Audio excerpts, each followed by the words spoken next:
విధాత TV ప్రేక్షకులకి నమస్కారం. శుక్రకేతువులు వివాహ జీవితం సంబంధించినటువంటి విషయాలు ఈ వీడియోలో తెలుసుకుందాం.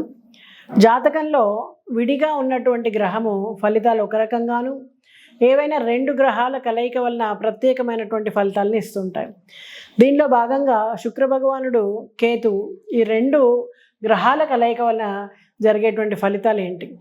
మరి శుక్రకేతు కలయిక వలన సన్యాసి యోగం వస్తుందని అంటుంటారు. దేశాటన చేస్తూ ఉంటారు, స్థిరమైన జీవితం ఉండదు, లేదా వివాహ జీవితం పాడవుతుంది, ఇలాంటివన్నీ కూడా చెప్తుంటారు. కానీ అన్ని సందర్భాల్లో ఈ విధమైన ఫలితాలే ఉంటాయా?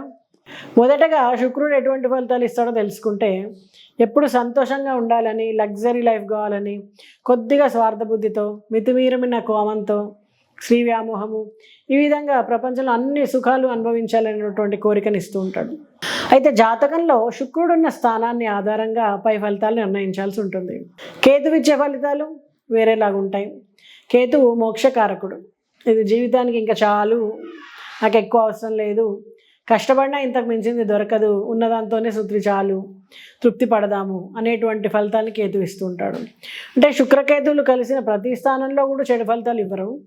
శుక్రుడికి కొన్ని బలమైన స్థానాల్లో, అంటే వృషభం, మిథునం, కర్కాటకం, కన్య, తుల, మీనం, ఈ స్థానాల్లో కనుక శుక్రుడు కేతువుతో కలిసి ఉన్నప్పుడు జీవితంలో అనేక సుఖ సౌఖ్యాలు, ధనము, అన్ని సౌకర్యాలను అనుభవిస్తారు.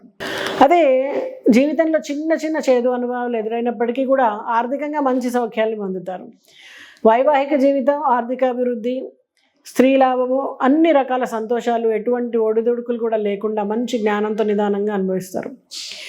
ఇదే శుక్రకేతువులు మేషం, వృశ్చికం, ధనుస్సు, మకరం, కుంభం ఈ స్థానాల్లో కనుక ఉంటే కేతు బలం పొందుతాడు, శుక్రుడు బలహీనమైపోతాడు. ఈ కారణంగా వైవాహిక జీవితంలో అస్తవ్యస్తంగాను, ఆర్థిక ఇబ్బందులు ఏర్పడి సుఖ సౌఖ్యాలకు దూరం అవుతూ ఉంటారు.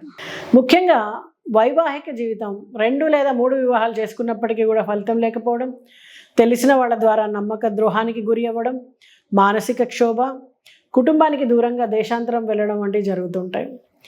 శుక్రుడు పాపగ్రహ స్థానాలలో ఉన్నప్పుడు కేతు బలం పొందుతాడు. అప్పుడు శుక్ర భగవానుడు ఇచ్చే భౌతిక సుఖాలకి దూరం అవుతూ ఉంటాడు. ధనుస్సు శుభగ్రహ స్థానం అయినప్పటికీ ఇక్కడ శుక్రుడు బలహీనుడవుతాడు, కేతు బలం పొందుతాడు. ఒక్క శుభగ్రహ స్థానమైనటువంటి ధనుస్సులో మాత్రమే శుక్రకేతువుల కలయిక అనేది అనేక నష్టాలకి దారితీస్తుంటుంది. మిగిలిన శుభగ్రహ స్థానాలలో శుక్రుడు బలం పొందుతాడు, కేతు బలహీనమవుతాడు. అప్పుడు అన్నీ కూడా ఐక్య సుఖాలను జాతకుడు పొందుతూ ఉంటాడు. మరి మీ జాతకాల్లో శుక్ర కేతువుల కలయిక ఉందా? ఎలాంటి ఫలితాలు మీరు పొందుతున్నారు? కామెంట్ రూపంలో మెసేజ్ చేయండి.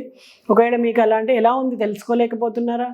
మీరు ఆలుమగల మధ్య ఇబ్బందులు పడుతున్నారా? ఆర్థిక అభివృద్ధి లేదా? ఈ జాతక శుక్రుడు కేతువు కలయిక వల్ల మీకు అలా జరుగుతుందా? మీకు ఏమైనా పరిహారాలు కావాలా అనుకుంటే కన్సల్ట్ చేయండి. నమస్తే.